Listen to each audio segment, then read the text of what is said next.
Donc, je suis Olivier Touran, agriculteur en Creuse et élu référent au CIDAM pour le projet AP3C. Donc, le projet AP3C, il est né en 2012. On est parti du constat qu'on avait beaucoup plus d'aléas climatiques, qu'on subissait ça et qu'il fallait qu'on les anticipe. Ses objectifs et son ambition, c'était de fournir aux agriculteurs, dans un premier temps, les projections climatiques sur leur ferme, à l'échelle territoriale très fine, pour qu'ils puissent adapter leur système d'exploitation, parce qu'on raisonne bien au niveau du système, à l'évolution climatique qui va se produire sur leur ferme. AP3C est né en Creuse et a été développé au niveau Massif Central en 2015. Il s'adressait, dans un premier temps, il a été initié et s'adressait aux agriculteurs et à leur environnement professionnel, hein, les conseillers, tout ça. Il est piloté par les chambres d'agriculture sur le terrain, voilà, coordonné par le CIDAM au niveau Massif Central. Mais maintenant, on souhaite s'adresser, être utile pour notre territoire. C'est-à-dire qu'on a sollicité, on va à la rencontre de tous les acteurs territoriaux, hein, les collectivités, les conseils départementaux, les Comcom et tout ça, parce que on est persuadé et on aimerait que plus aucun projet territorial ne se conduise sans intégrer les projections climatiques que nous avons à l'échelle 2050, parce qu'autrement, si on ne prend pas ça, ça veut dire que tous les projets qui sont conduits sur le terrain sont déjà en retard si on n'anticipe pas l'évolution climatique.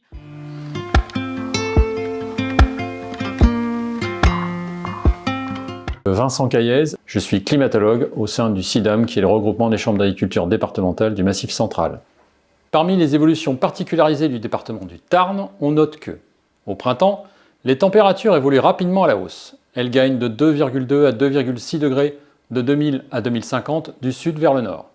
Les précipitations sont en diminution sensible de 40 à 90 mm d'ouest en est en 50 ans. Le bilan hydrique potentiel combine les évolutions des précipitations et de la demande évaporatoire. Il est en dégradation rapide et généralisée de 60 à 140 mm en 50 ans, valeur atteinte sur le Cidobre. À l'échéance 2000, environ 50% de la surface départementale était à l'équilibre ou en léger excédent. À l'horizon 2050, 75% du territoire sera en déficit sensible. En été, les températures évoluent à la hausse. La hausse est limitée à 1,5 degré entre 2000 et 2050 vers les monts de la Cône, mais peut atteindre 2 à 3 degrés ailleurs. C'est un département où, majoritairement, les températures évoluent plus vite en été qu'au printemps, et c'est une exception dans le Massif central. Les précipitations peuvent être stables sur le quart est du département, mais elles sont en baisse ailleurs, de 10 à 25 mm en général, mais jusque 35 mm dans la vallée du Sor. Quant au bilan hydrique potentiel, il est en dégradation très rapide, de 60 à 80 mm sur l'extrême est, à 110 mm sur la moitié nord-ouest, et jusqu'à 130 mm de la vallée du Dadou à celle du Sor. C'est sur cette zone que, à l'horizon 2050, un bilan hydrique de l'ordre de moins 450 mm, constitutif d'un climat de type méditerranéen, peut être approché. En automne, les températures évoluent à la hausse de manière modérée et peu différenciée. Elles gagnent de 0,9 à 1,6 degrés de 2000 à 2050. Les précipitations sont en évolution graduée d'ouest en est, de moins 10 à plus 40 mm en 50 ans.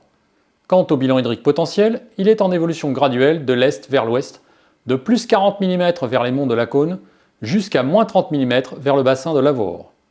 À l'échéance 2000, environ 50% du territoire vers l'ouest-sud-ouest était à l'équilibre ou en léger déficit, les autres territoires étant en excédent. À l'échéance 2050, ce territoire représentera environ les 3/4 du département et le déficit deviendra sensible sur le bassin de l'Avor. L'hiver, les températures sont à la hausse de manière plus sensible avec l'altitude.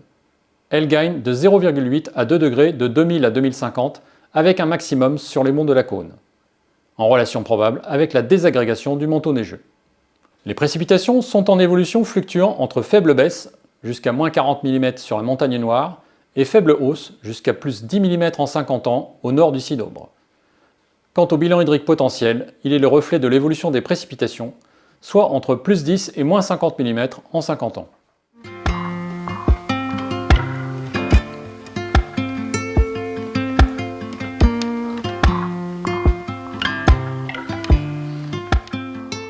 Paul-Henri Dupuis, je suis le commissaire à l'aménagement, au développement et à la protection du Massif central.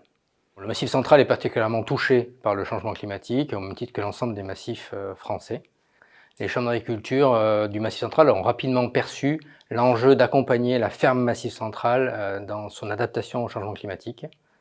Elles ont décidé de se doter de projections climatiques à l'horizon 2050, localisées. Alors AP3C peut permettre au territoire d'identifier leur vulnérabilité. Notamment, on sait qu'à l'horizon 2050, on va avoir des conditions qui vont considérablement changer en ce qui concerne le risque incendie, en ce qui concerne la disponibilité de la ressource en eau. Et ensuite, elles peuvent être utilisées, ces données-là, un peu à l'exemple de ce que nous réalisons actuellement avec l'élaboration du plan stratégique d'adaptation au changement climatique du Massif central, eh bien pour se définir justement une stratégie, un chemin pour adapter notre territoire. Nous disposons aujourd'hui, grâce à des financements importants de l'État et des conseils régionaux du Massif central, de cet outil qui donc va profiter aussi bien aux filières économiques du territoire du Massif central qu'aux collectivités territoriales qui sauront s'en emparer.